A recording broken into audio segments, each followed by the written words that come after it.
ہاں ہاں جا رہی ہوں۔ زرار صاحب اپنی شکل کو مزید بگاڑنے کی ضرورت نہیں ہے۔ وہ ہنستی ہوئی وہاں سے چلی گئی۔ آج ہی بابا سے بات کروں گا، اس جاہل گوار پینڈو پروڈکشن کو یہاں سے چلتا کرے، ورنہ میں خود اس کو دھکے دے کے یہاں سے نکالوں گا۔ زرار کے ساتھ بدتمیزی تم نے کی ہے؟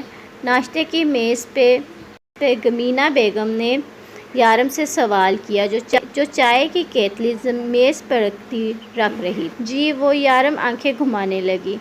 آج اس کا آف تھا کہ تمہاری وجہ سے وہ ناشتہ نہیں کر کے گیا۔ بہت غصے سے گھر سے گیا ہے وہ، اور یہ بھی کہہ رہا تھا بابا سے کہہ کر تمہیں نکال دیں۔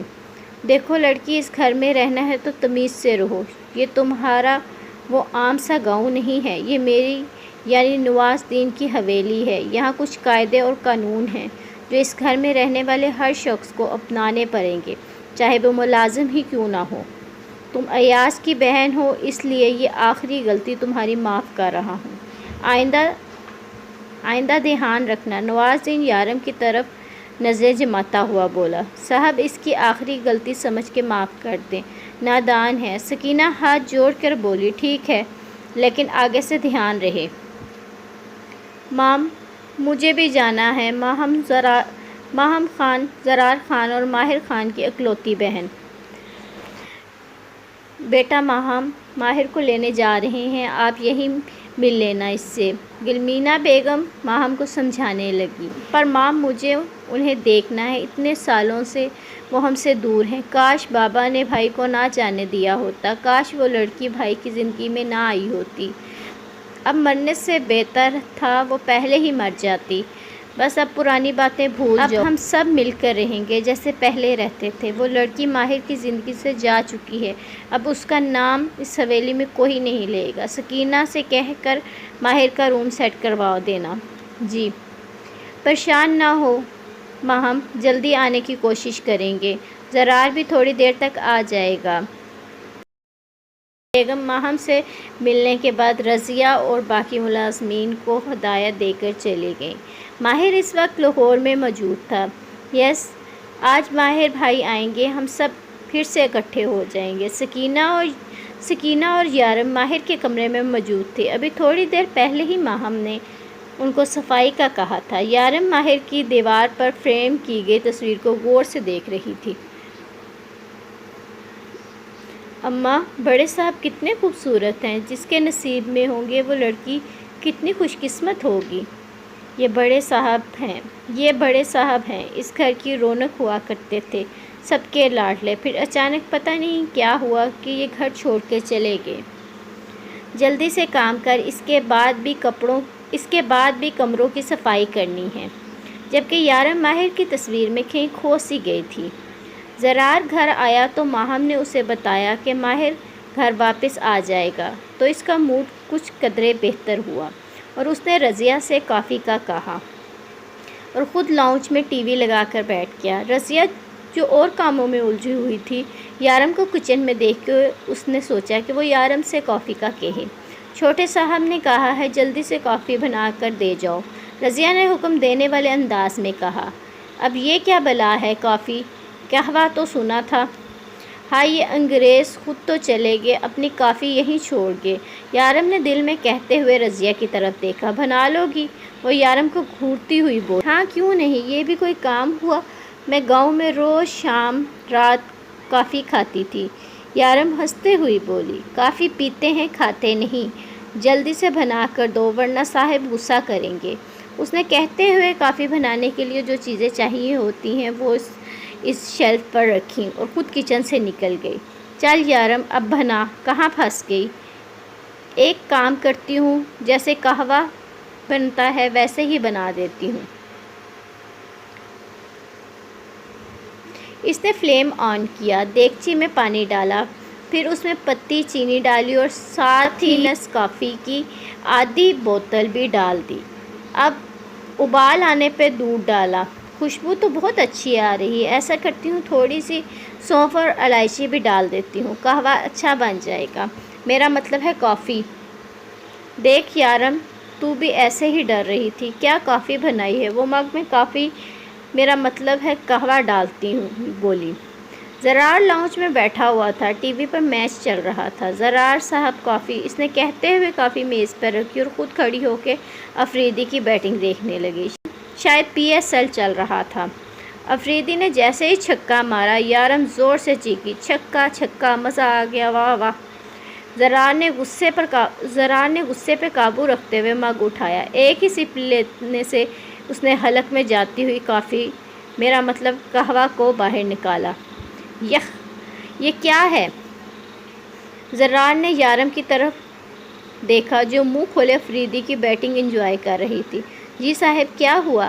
چس آگے کیا کھیلتا ہے؟ وہ تالیاں بجاتے ہوئے بولی۔ یہ کیا بنایا ہے؟ وہ مگ میز پر واپس رکھتا ہوا بولا۔ قہوہ نہیں، میرا مطلب ہے کافی۔ چھکا چھکا صاحب، چھکا۔ وہ ٹی وی کی طرف دیکھ کے افریدی کی فلائنگ کس کرتی ہوئی بولی۔ بے وقوف، زرار نے کہتے ہوئے کافی کا مگ زور سے دیوار پہ مارا۔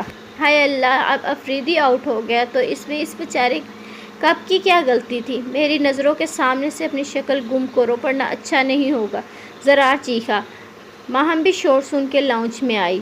یارم، تم نے پھر بھائی کے ساتھ بدتمیزی کی ہے، ملازم ہو، اپنی حد میں رہنا سیکھو۔ چلو یہاں سے، بابا آئیں تو ان دونوں ماں بیٹی کا حساب پورا کر کے ان کو واپس نہ بھجوایا تو میرا نام زرار خان نہیں۔ ماہر کچن میں کھڑا اپنے لیے چائے بنا رہا تھا۔ مائدہ کی آوازیں اسے سونے نہیں دیتی تھیں۔ ماہر، تم چائے کیوں بنا رہے ہو؟ ماہر کے کانوں میں سرگوشی کرتے ہوئے مائدہ نے ماہر کے گالوں کو چوما۔ مائدہ، وہ اس کے سحر میں ڈوب چکا تھا۔ ہاں، ہمیشہ تمہارے ساتھ رہوں گی، مجھے بھولو گے تو نہیں؟ نہیں، میں کیسے بھول سکتا ہوں تمہیں؟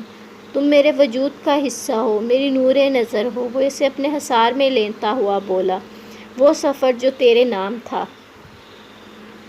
وہ نبھانا مجھ پہ فرض تھا۔ تیری یاد ہے ایک سزا، یا کوئی لا علاج مرض ہے، کوئی ستم کے کچھ جتن کیے، سب تیرے سنگ دفن کیے۔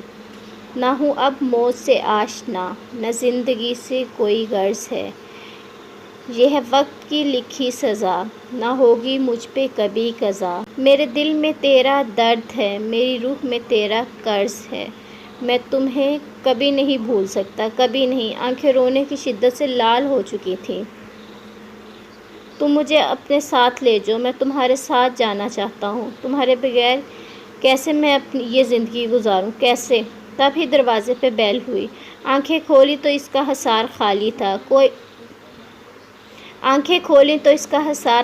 تھا، کوئی نہیں تھا وہاں سوائے اس کی یادوں کے۔ بیٹا، ہم تمہیں لینے آئے ہیں۔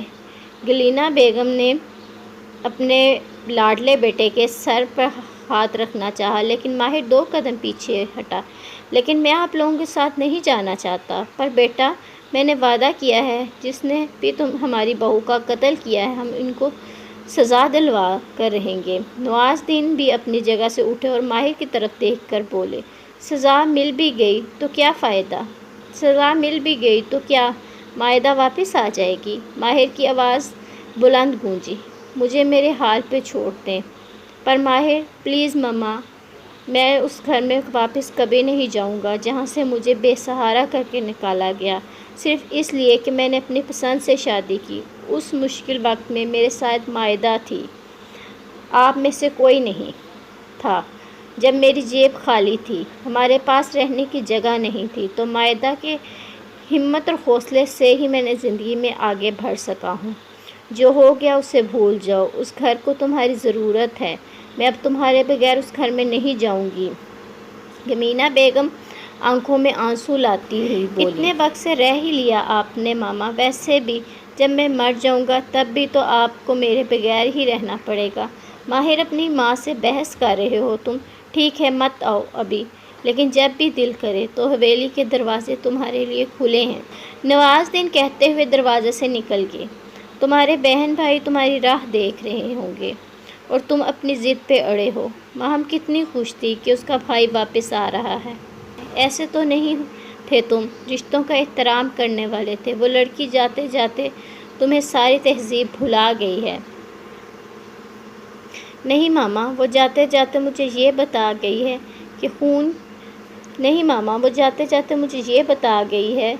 کہ رشتے خون کے نہیں احساس کے ہوتے ہیں۔ زرار اور ماہم نے تو مجھے ایک بار کال نہیں کی۔